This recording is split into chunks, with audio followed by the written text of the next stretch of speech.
अस्सलाम वालेकुम संगत कीअं ठीक ठाक उम्मीद कयां त बिल्कुलु तव्हां ठीक ठाक हूंदो।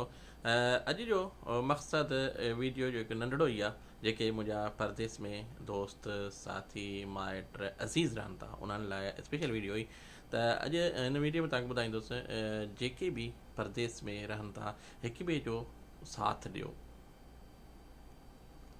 त साथ ॾेई नथा सघो न, सिधो रस्तो हुननि खे ॾेखारियो, हरूभरू हिननि खे ख़ौफ़ न ॾियारियो।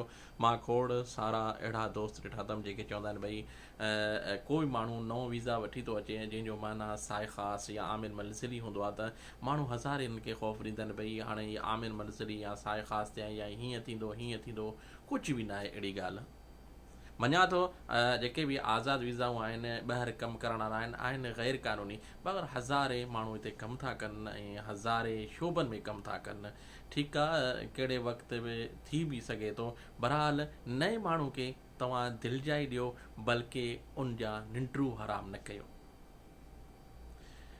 काफ़ी दोस्त परेशान थी पंहिंजा वीज़ाऊं ख़तमु करे वेंदा आहिनि ऐं जेके बि नवां अचनि था रिज़िक ॾियण वारो रब जी ज़ात आहे।